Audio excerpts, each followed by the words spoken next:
आज हम लोग देखेंगे 3 bit synchronous down counter. Previous video में मैंने बताया था 3 बिट सिंक्रोनस अप काउंटर। आज हम देखेंगे 3 बिट सिंक्रोनस डाउन काउंटर। अब अप काउंटर का मतलब क्या होता है, जिसमें काउंटिंग क्या होती है, इंक्रीजिंग ऑर्डर में होती है। अब क्योंकि 3 बिट काउंटर है, इसका मतलब उसमें number, possible number of states कितनी होंगी, 2⁻³ is equals to 8 possible states होंगी। मतलब ये काउंटिंग कहां से कहां तक करता है, अप काउंटर कहां से कहां तक काउंटिंग करता है, 0 से लेकर 7 तक। अब क्योंकि ये क्या है, डाउन काउंटर है, इसका मतलब इसमें जो काउंटिंग होगी वो कहां से कहां तक होगी, 7 से लेकर 0 तक इसमें काउंटिंग होगी। अब क्योंकि 3 बिट काउंटर है, इसका मतलब हमें फ्लिप फ्लॉप कितने चाहिएंगे इसमें, तो इसमें हमें 3 फ्लिप फ्लॉप्स की जरूरत पड़ेगी। तो 1, 2 एंड 3, तो इसमें हमें 3 फ्लिप फ्लॉप्स की जरूरत पड़ेगी। अब पहला जो फ्लिप फ्लॉप है उसके हम इनपुट्स को डिनोट करते हैं J0 K0 से, जिसमें हम लीस्ट सिग्निफिकेंट बिट स्टोर करने वाले हैं। दूसरा जो है वो क्या है, J1 K1 से, और तीसरा जो है वो क्या है, J2 K2 से। इसका जो आउटपुट आएगा वो क्या आएगा, Q0 और ये Q0 का कॉम्प्लीमेंट। यहां से क्या आएगा, Q1 और यहां से Q1 का कॉम्प्लीमेंट, यहां से Q2 और ये Q2 का कॉम्प्लीमेंट, ये आएगा। अब क्योंकि ये क्या है, सिंक्रोनस काउंटर है, तो सिंक्रोनस काउंटर इसका मतलब क्लॉक पल्स जो हमें देनी, चाहे वो नेगेटिव हो चाहे पॉजिटिव हो, कोई सी भी हमें क्लॉक पल्स कौन सी देनी है, सभी को एक साथ साइमल्टेनियसली हमें क्या देनी है, क्लॉक पल्स देनी है। तो हमें यहाँ पे क्लॉक पल्स क्या देनी है, साइमल्टेनियसली देनी है, क्योंकि ये क्या है, सिंक्रोनस काउंटर है। और ये चीज मैं पहले ही बता चुकी थी कि सिंक्रोनस काउंटर में क्लॉक पल्स कॉमन दी जाती है, तो ये क्लॉक पल्स भी हमें कॉमन देनी है। अब क्योंकि एसिंक्रोनस काउंटर में क्या हुआ करता था कि एक फ्लिप फ्लॉप का आउटपुट दूसरे फ्लिप फ्लॉप के लिए क्लॉक पल्स का काम किया करता था। और दूसरी चीज, हम जो J और K की वैल्यूज दे रहे थे वो क्या दे रहे थे, हमेशा 1 ही दे रहे थे, क्योंकि हमें टोगल कंडीशन चाहिए थी। लेकिन यहाँ पर ऐसा नहीं है, ये सिंक्रोनस काउंटर है, इसलिए ऐसा जरूरी नहीं है कि हमें J और K की वैल्यू हमेशा क्या देनी है, इनपुट्स में हमें क्या देना है, 1 ही देना है। तो अब बात यह आती है कि हमें J और K की क्या वैल्यू देनी है। तो इसके लिए हमें क्या बनानी पड़ेगी, एक्साइटेशन टेबल पहले J के फ्लिप फ्लॉप की बनानी पड़ेगी। एक्साइटेशन टेबल बनाने से पहले हमें देखनी पड़ेगी इसकी कैरेक्टरिस्टिक टेबल कैसी होती है। तो अब देखो, J के फ्लिप फ्लॉप हमने पहले ही पढ़ा था और इसकी मैं एक्साइटेशन टेबल भी पहले बता चुकी हूँ, लेकिन एक बार फिर मैं इसका ओवरव्यू दे देती हूँ। देखो, इनकी पॉसिबल वैल्यूज J और K की क्या हो सकती है, 0 0 0 1 1 0 1 1 ही हो सकती है। अब देखो, जब J और K 0 0 होते हैं तो हमें क्या मिलती है, हमेशा प्रीवियस स्टेट ही मिलती है, मतलब प्रेजेंट स्टेट ही नेक्स्ट स्टेट में मिलती है। तो अब अगर हमारी प्रेजेंट स्टेट 0 है तो यहाँ पर 0 मिलेगा, प्रेजेंट स्टेट 1 है तो हमें यहाँ पर नेक्स्ट स्टेट भी क्या मिलेगी, 1, जब J और K की वैल्यू क्या है, 0 0 है। जब J और K की वैल्यू 0 1 है, मतलब J की वैल्यू जब 0 है तो हमें रीसेट मिलती है। रीसेट का मतलब क्या है, 0, चाहे प्रेजेंट स्टेट कुछ भी हो। इसी तरह से 1 0 होती है, इसका मतलब हमें सेट स्टेट मिलती है, मतलब 1, चाहे प्रेजेंट स्टेट कुछ भी हो। जब 1 1 होती है तो हमें टॉगल होके मिलती है, मतलब अगर प्रेजेंट स्टेट 0 है तो नेक्स्ट स्टेट 1 मिलेगी, अगर प्रेजेंट स्टेट 1 है तो नेक्स्ट स्टेट क्या मिलेगी, 0। तो ये तो हो गई कैरेक्टरिस्टिक टेबल। इसी को देख के हमें क्या बनानी है, एक्साइटेशन टेबल बनानी है। तो पहले हम क्या करेंगे, प्रेजेंट स्टेट, ये नेक्स्ट स्टेट, ये 0 0 0 1 1 0 1 1। अब हमें देखने हैं कि ऐसे ट्रांजिशंस J और K की कौन सी वैल्यूज के लिए होते हैं। तो 0 से 0 कब होता है, 0 से 0 का मतलब एक तो क्या हो सकता है, इसमें प्रेजेंट स्टेट आ सकती है, मतलब ये भी 0 है, ये भी 0 है। दूसरा क्या आ सकता है, ये वाला केस आ सकता है। इसमें हमें ये वाला केस नहीं लेना है, भले यहाँ पे हमें 0 मिल रहा है, लेकिन ये वाला केस हमें नहीं लेना है। क्यों नहीं लेना है, क्योंकि ये वाला केस कब आएगा, जब प्रेजेंट स्टेट 1 होगी तभी हमें नेक्स्ट स्टेट 0 मिलेगी। लेकिन हमें क्या चाहिए, प्रेजेंट स्टेट 0 हो तो भी हमें नेक्स्ट स्टेट क्या मिले, 1 मिले। तो इन दोनों केसेस में हम देखें, J की वैल्यू तो 0 है लेकिन K की वैल्यू फिक्स नहीं है, तो हम क्या करेंगे, क्रॉस कर देंगे यहाँ पे, मतलब ये डोंट केयर हो गया। फिर 0 से 1 वाले ट्रांजिशन हमारा कब हो रहा है, तो 0 से 1, मतलब एक तो हम ये वाला केस कंसीडर करेंगे इसके लिए, और दूसरा हम कौन सा केस कंसीडर करेंगे, हम ये 1 हमें यहाँ पे मिल रहा है, तो हम इन दोनों केसेस को यहाँ पर देखेंगे। इस वाले केस को हम क्यों नहीं देखेंगे, क्योंकि जब प्रेजेंट स्टेट 1 होगी तभी हमें नेक्स्ट स्टेट क्या मिलेगी, 1 मिलेगी। तो हम इन दोनों केसेस को देखेंगे। यहाँ पे हमें क्या मिल रहा है, 1 मिल रहा है, चाहे प्रेजेंट स्टेट कुछ भी हो। तो अब यहाँ पर J की वैल्यू 1 है और K की वैल्यू फिक्स नहीं है, तो हम क्या कर देंगे, क्रॉस मार्क करेंगे। फिर 1 से 0 के लिए एक हम ये वाला केस देखेंगे और दूसरा हम कौन सा केस देखेंगे, ये वाला देखेंगे। ये वाला क्यों नहीं देखेंगे, क्योंकि प्रेजेंट स्टेट 0 होगी तभी हमें 0 मिलेगा। तो हम इन दोनों केसेस में देखें, J की वैल्यू फिक्स नहीं है और K की जो वैल्यू है, ये वाला हम देख रहे हैं, K की वैल्यू क्या है, 1 है। इसी तरह से 1 से 1, अब 1 से 1 वाले के लिए हम एक तो ये वाला केस कंसीडर करेंगे और दूसरा कौन सा वाला केस कंसीडर करेंगे, हम ये वाला केस कंसीडर करेंगे। क्यों हम सिर्फ ये और ये वाले केस क्यों ले रहे हैं, ये वाला क्यों नहीं ले रहे हैं, क्योंकि इसके लिए जरूरी है कि प्रेजेंट स्टेट 0 होगी तभी हमें 1 मिलेगा। तो अब इन दोनों केसेस में हम देखें तो जे की वैल्यू फिक्स नहीं है, के की वैल्यू क्या है, 0 है। तो ये क्या हो गई, हमारी एक्साइटेशन टेबल हो गई। अब देखो हमने फ्लिप फ्लॉप कितने यूज किए थे, 3। Q2 जिसमें MSB स्टोर होगी, Q1 और Q0, मतलब पहले फ्लिप फ्लॉप का आउटपुट Q0 आ रहा था, फिर नेक्स्ट हायर ऑर्डर वाले का Q1 देन Q2। तो ये 3 हमें क्या मिलेंगे, आउटपुट्स मिलेंगे।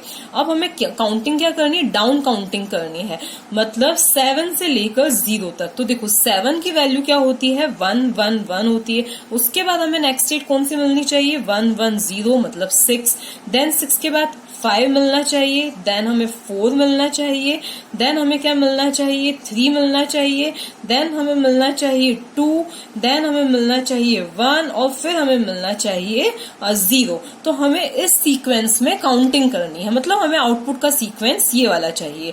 अब देखो Q2 जो है, Q2 के लिए मतलब Q2 कौन सा फ्लिप फ्लॉप है, हमारा जो MSB वाला फ्लिप फ्लॉप है। तो उस Q2 के लिए जो इनपुट्स थे वो क्या थे, J2 और K2 इनपुट्स थे। तो हम यहाँ पे क्या लिखेंगे, J2 और K2 लिखेंगे। Q1, अब इसके लिए भी इनपुट्स कौन कौन से थे, J1 और K1। मतलब ये है हमारा फर्स्ट फ्लिप फ्लॉप, ये सेकंड और ये थर्ड फ्लिप फ्लॉप, मतलब जिसको हम 0 1 2 से डिनोट कर रहे थे। तो ये जो फर्स्ट फ्लिप फ्लॉप के जो इनपुट्स थे वो J0 K0 थे, इसके जो इनपुट्स थे वो J1 K1 थे, और इसके जो इनपुट्स थे वो क्या थे, J2 K2 थे। तो अब यहाँ पे हम क्या लिखेंगे, J1 K1 किसके लिए, इसके लिए। फिर इस Q0 के हम क्या लिखेंगे, J0 और K0, ये हम लिख देंगे इनपुट्स। अब हमें क्या करना है, अब हमें देखना है एक्साइटेशन टेबल को देख के हमें इनके लिए वैल्यूज फिल करनी है। तो अब देखो हमारी एक्साइटेशन टेबल क्या थी, ये वाली आई थी एक्साइटेशन टेबल। अब हमें देखना है, देखो अब हमें क्या होना चाहिए, पहले हम सिर्फ Q2 को देखते हैं, Q1 Q0 को भी हम भूल जाते हैं। Q2 में क्या होना चाहिए, अगर प्रेजेंट स्टेट 1 है तो नेक्स्ट स्टेट हमें क्या चाहिए, 1 चाहिए, ठीक है। तो प्रेजेंट स्टेट 1 है तो नेक्स्ट स्टेट हमें चाहिए 1। तो 1 से 1 कब हो रहा है, x 0 पर, तो हमने यहाँ पे x और 0 कर दिया। फिर नेक्स्ट यहाँ पर अगर हम देखें तो अभी अगर प्रेजेंट स्टेट 1 है तो नेक्स्ट स्टेट हमें क्या चाहिए, वापस 1 ही चाहिए। तो वही 1 से 1 के लिए क्या हो जाएगा, x और 0 हो जाएगा। तो x 0, फिर वापस 1 से 1 है तो x 0, फिर क्या है 1 से 0 है तो 1 से 0, ये वाला ट्रांजिशन कब हो रहा है, x 1 पर। तो यहाँ पे हम क्या लिख देंगे, x और 1 लिख देंगे। इसके बाद 0 से 0 वाला ट्रांजिशन, तो 0 से 0 मतलब 0 और x, तो यहाँ पे हम लिख देंगे 0 और x। फिर वापस क्या है, 0 से 0 तो 0x, फिर 0 से 0 तो 0x, फिर क्या है 0 से 1 है, मतलब अब जब हमारा 0 0 0 आ जाए तो वापस काउंट सीक्वेंस क्या हो जाना चाहिए, फिर 7 6 5 4 3 2 1। तो मतलब 0 के बाद हमें फिर कहाँ आना है, 7 पर आना है। तो मतलब प्रेजेंट स्टेट अगर Q2 की 0 है तो नेक्स्ट स्टेट हमें 1 चाहिए। तो 0 से 1 हम कब आ रहे हैं, 1x पर। तो 1x ये हमारा क्या हो गया, फर्स्ट फ्लिप फ्लॉप की वैल्यूज हमने फिल कर दी। इसके बाद Q1 के लिए अब हम क्या करेंगे, J1 और K1 में वैल्यूज फिल करेंगे। तो अब हमें Q1 में हमारे ट्रांजिशंस क्या हो रहे हैं, प्रेजेंट स्टेट 1 है तो नेक्स्ट स्टेट क्या होनी चाहिए, 1। तो 1 से 1, तो 1 से 1 मतलब x और 0, फिर वापस 1 से 0, तो 1 से 0 मतलब x और 1, तो ये x और 1। इसी तरह से फिर यहाँ पर क्या है, 0 से 0, तो 0 से 0 के लिए 0 और x, तो 0 और ये x। फिर इसके बाद में यहाँ पर हम देखें तो 0 से 1, तो 0 से 1 1 और x, फिर 1 से 1, तो 1 से 1 मतलब x और 0। इसके बाद में यहाँ पर 1 से 0, तो 1 से 0 x1, फिर 0 से 0, तो 0 से 0 के लिए 0 और x, फिर वापस 0 से हमें 1 पर आना है, तो इसका मतलब 1 और x। अब यहाँ पर हम देखें तो पहले 1 से 0, तो 1 से 0 मतलब x और 1, फिर वापस हम कहाँ आ रहे हैं, 0 से 1, तो 0 से 1 मतलब प्रेजेंट स्टेट 0 है, नेक्स्ट स्टेट क्या आनी चाहिए, 1, तो हम 1 और x मार्क करेंगे। अब ये जो सीक्वेंस है अल्टरनेटिव यही चल रहा है, तो हम क्या करेंगे, x1 फिर 1x, फिर x1 फिर 1x, फिर x1 फिर 1x, मतलब ये 0 से 1 1 से 0 ट्रांजिशन हो रहा है, फिर वापस 0 से 1 हो रहा है। तो तो ये मिल गए हमें इनपुट वैल्यूज, मतलब ये इनपुट्स रखने पर हमें क्या मिलेंगी, नेक्स्ट स्टेट ये मिलेंगे। इनके कहने का मतलब क्या है कि जब हम जे और के की ये वैल्यूज रख रहे हैं तो हमें प्रेजेंट स्टेट ये है तो नेक्स्ट स्टेट ये मिल जाएगी, फिर हम जे के की वैल्यू ये रख रहे हैं तो प्रेजेंट स्टेट ये है तो नेक्स्ट स्टेट हमें ये मिल जाएगी। तो अब हम किस तरह से, अब हमें क्या बनाना है, कॉम्बिनेशनल सर्किट इनको देख के बनाना है। तो अब हमें पहले क्या बनाना पड़ेगा, इस हर एक आउटपुट के लिए अब हमारे लिए इनपुट्स क्या हो गए, क्योंकि हमें क्या करना है, हमारे जो फ्लिप फ्लॉप है उनमें इनपुट्स क्या है, J2 K2 J1 K1 J0 K0। इसी के लिए हमने ये पूरा ये जो टेबल है ये बनाई है कि हम J और K की क्या वैल्यूज रखें। पहले तो हम 1 रख रहे थे, अभी हमें पता नहीं कि हम J और K की क्या वैल्यूज रखें, तो इसी के लिए हमने क्या बनाई, ये पूरी टेबल बनाई। तो अब हमें पहले इस इनपुट के लिए, मतलब पहले इस J2 के लिए देखना है, फिर K2 के लिए, तो हमें क्या बनाना पड़ेगा, इस हर एक के लिए K मैप बनाना पड़ेगा। अब हम क्या बनाएंगे, के मैप बनाएंगे। तो पहले हम बनाते हैं के मैप J2 के लिए। अब देखो यहाँ पर इस J2 को, अब हमारा ये J2 क्या हो गया, हमारा मान लीजिए आउटपुट हो गया, मतलब J2 के लिए हमें के मैप बनाना है। उसके लिए इनपुट्स क्या है, Q2 Q1 Q0, उसके लिए क्या है, इनपुट्स है। अब क्योंकि इनपुट्स कितने हैं, 3 इनपुट्स हैं, इसका मतलब हमारा 3 वेरिएबल के मैप बनेगा। तो अब यहाँ पर हमने ले लिया Q2, यहाँ पर Q1 और यहाँ पे क्या ले लिया हमने, Q0 ले लिया है। अब के मैप में पहले एक्सप्लेन कर चुकी हूँ अच्छी तरह से। अब देखो यहाँ पर हमें क्या देखना है कि हमें आउटपुट में 1 कहाँ पर मिल रहा है। तो हमें आउटपुट में 1 कहाँ पर मिल रहा है, जब तीनों इनपुट्स क्या है, 0 0 0 है। तो तीनों इनपुट 0 मतलब 0 0 0, यहाँ पे हम क्या मार्क कर देंगे, 1 मार्क कर देंगे। उसके बाद में अब हमें क्या देखना है कि हमें एक्स मतलब डोंट केयर कंडीशन कहाँ मिल रही है। तो डोंट केयर कंडीशन 1 1 1 और 1 1 0 पर, तो 1 1 1 और 1 1 0 मतलब यहाँ पर डोंट केयर मिल रही है। दूसरी 1 0 1 और 1 0 0, तो 1 0 1 मतलब यहाँ पर, और 1 0 0 यहाँ पर हमें क्या मिल रही है, डोंट केयर कंडीशन मिल रही है। अब हम क्या करेंगे, इसकी ग्रुपिंग करेंगे। तो हमारा सिर्फ यही एक ग्रुप बन रहा है। इसको हम क्यों नहीं लेंगे, क्योंकि मैं पहले ही बता चुकी हूँ कि हम डोंट केयर्स का तभी यूज करते हैं जब वो 1 के साथ कंबाइन होकर कोई बड़ा ग्रुप बना रहे हो। अब यहाँ पर ये किसी 1 के साथ कंबाइन नहीं हो रहे हैं, तो हमारा सिर्फ ये एक ही क्या बना है, ग्रुप बनाया। अब हमें क्या करनी है, इसकी नेमिंग करनी है। अब हमारा ये किसके लिए बना था, J2 के लिए बना था। तो J2 इज इक्वल टू क्या हो जाएगा, अब यहाँ पर हम देखें तो ये इन 2 रोस में आ रहा है, जहां पर Q2 की जो वैल्यू है वो क्या हो रही है, चेंज हो रही है, तो उसको हम एलिमिनेट कर देंगे। यहाँ पर हम देखें ये क्या है, Q1 Q0, तो Q1 और Q0 की वैल्यू फिक्स क्या है, 0 0 है। 0 है मतलब क्या हम लिखेंगे, Q1 का भी कॉम्प्लीमेंट और Q0 का भी हम क्या लिखेंगे, कॉम्प्लीमेंट लिखेंगे। तो ये किसकी आ गई, J2 की इक्वेशन आ गई। अब हम किसके लिए निकालेंगे, K2 के लिए। तो K2 के लिए हमने ये वाला के मैप बना रखा है। अब हमें क्या करना है, अब देखना है कि हमें K2 की वैल्यू 1 कहाँ मिल रही है। तो K2 की वैल्यू 1 हमें मिल रही है सिर्फ 1 0 0 पर, तो 1 0 0 पर हमें मिली 1। अब हमें देखना है कि हमें x कहाँ मिल रहे हैं, डोंट केयर कंडीशन, तो 0 1 1 0 1 0 पर, तो 0 1 1 और 0 1 0। इसके बाद नेक्स्ट हमें कहा मिल रहा है 0 0 1 और 0 0 0, तो 0 0 1 और 0 0 0, यहाँ पर हमें क्या मिल रहा है, x मिल रहा है। तो यहाँ पर भी हमारा सिर्फ ये एक ही ग्रुप बनेगा, ये सब किसी के साथ कंबाइन नहीं हो रहे हैं। तो अब अगर आपको ज्यादा समझना हो तो डोंट केयर कंडीशन का मेरा जो के मैप है वो आप वीडियो देख सकते हैं। अब हम K2 इज इक्वल्स टू क्या लिखेंगे, अब K2 इज इक्वल्स टू इन दोनों रोस में Q2 की जो वैल्यू है वो 0 है 1 है, चेंज हो रही है, तो उसको हमने एलिमिनेट कर दिया। लेकिन Q1 और Q0 की जो वैल्यू है फिक्स है, क्या है, 0 0 है, तो हम क्या लिखेंगे, Q1 का भी कॉम्प्लीमेंट और Q0 का भी कॉम्प्लीमेंट लिखेंगे। इसके बाद अब हम नेक्स्ट के मैप किसके लिए बनाते हैं, J1 के लिए। तो अब देखो J1 के लिए हमने मैप बना रखा है। अब इसमें हम देखें कि J1 की वैल्यू 1 हमें मिल रही है 1 0 0 और 0 0 0 पर, तो 1 0 0 और 0 0 0 पर हमें क्या मिल रहा है, 1 मिल रहा है। इसके बाद में कहाँ क्या, 1 0 0 और 0 0 0। अब यहाँ पर हम देखें कि x का मिल रहा है, तो 1 1 1 1 1 0 पर, तो 1 1 और 1 1 0 पर हमें क्या मिल रहा है, x मिल रहा है। इसके बाद में नेक्स्ट 2 x का मिल रहे हैं, तो 0 1 1 और 0 1 0 पर, तो 0 1 1 और 0 1 0 पर हमें क्या मिल रहा है, x मिल रहा है। देखो 0 1 0 पर। अब हम इसकी ग्रुपिंग किस तरह से करेंगे, तो यहाँ पर हमारी हो जाएगी रोलिंग। क्योंकि हम डोंट केयर का यूज करके ग्रुप को बड़ा बना सकते हैं, तो इन दो का यूज करके हमारा ग्रुप क्या बन रहा है, बड़ा बन रहा है। तो अब हम इसकी नेमिंग करें तो इसकी नेमिंग किस तरह से होगी, ये इन दो रोस में आ रहा है, जहां पर मतलब ये हमारा एक ग्रुप बना है। जैसे हम हैंकी को फोल्ड करते हैं तो उसी तरह से ये फोल्ड करने पर हमारा क्या बन जाएगा, एक ग्रुप बन जाएगा। तो इस एक ग्रुप में Q2 की वैल्यू तो चेंज हो रही है, लेकिन अब यहाँ पे हम देखिए Q1 की वैल्यू भी चेंज हो रही है। यहाँ पर 0 है, यहाँ पर 1 है, लेकिन Q0 की वैल्यू फिक्स ही क्या है, 0 है। तो हम क्या लिखेंगे, Q0 का कॉम्प्लीमेंट, क्योंकि अगर 0 वैल्यू होती है तो कॉम्प्लीमेंट लिखते हैं, 1 होती है तो हम कॉम्प्लीमेंट नहीं लिखते हैं। अब हम इसी तरह से किसके लिए बनाए, K1 के लिए बनाए। तो K1 में भी हम देखें 1 1 0 पर 1 मिल रहा है, तो 1 1 0 पर हमें 1 मिला। नेक्स्ट वन हमें कहाँ मिल रहा है, 0 1 0 पर, तो 0 1 0 पर हमें 1 मिला।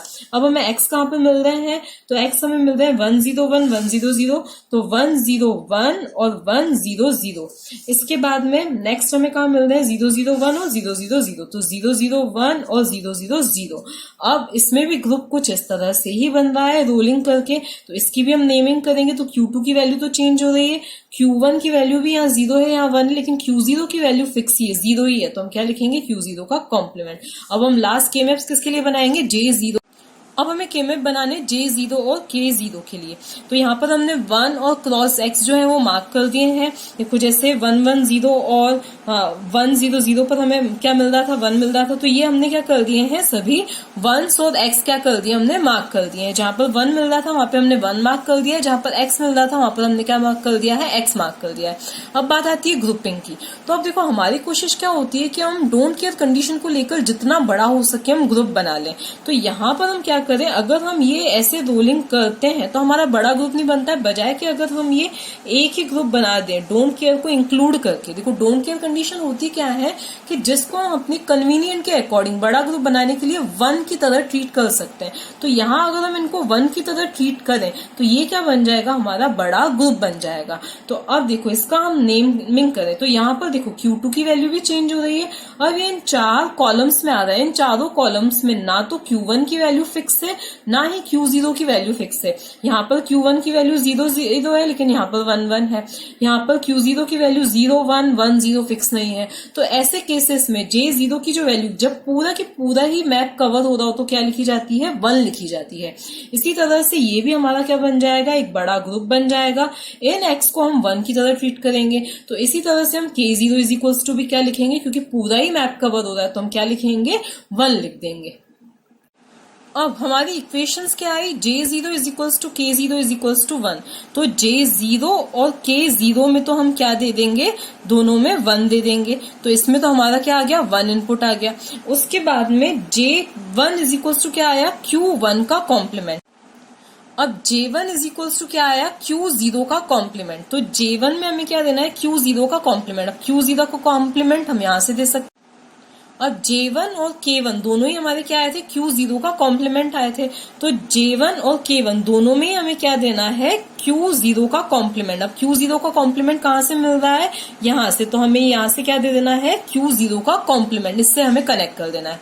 J2 और K2 दोनों क्या आए थे, Q1 का कॉम्प्लीमेंट इंटू Q0 का कॉम्प्लीमेंट। तो Q1 का कॉम्प्लीमेंट तो हमें कहाँ से मिल जाएगा, यहाँ से मिल जाएगा। और Q0 का कॉम्प्लीमेंट, देखो ये Q0 के कॉम्प्लीमेंट वाली लाइन जा रही है, तो ये Q0 का कॉम्प्लीमेंट हमने यहाँ से लिया। Q1 का कॉम्प्लीमेंट हमें चाहिए तो Q1 का कॉम्प्लीमेंट हमने यहाँ से लिया। और इन दोनों के बीच में, क्योंकि ये क्या है, SOP मतलब ये क्या है, प्रोडक्ट है ये, तो अब हमें इन दोनों के बीच में क्या लगा देना है, एंड गेट लगा देना है। और वो ये हमें किस में देना है, J2 और K2 में। तो हमें J2 और K2 में क्या देना है, ये Q1 कॉम्प्लीमेंट इंटू Q0 का कॉम्प्लीमेंट हमें देना है। यहाँ से क्या आएगा, ये आया Q0 का कॉम्प्लीमेंट और ये क्या आया, Q1 का कॉम्प्लीमेंट आया। इन दोनों के बीच में एंड गेट लगा के हमने इंटू किया और यहाँ से हमने पास किया और यहाँ से हमें क्या मिलेंगे, आउटपुट्स मिल जाएंगे।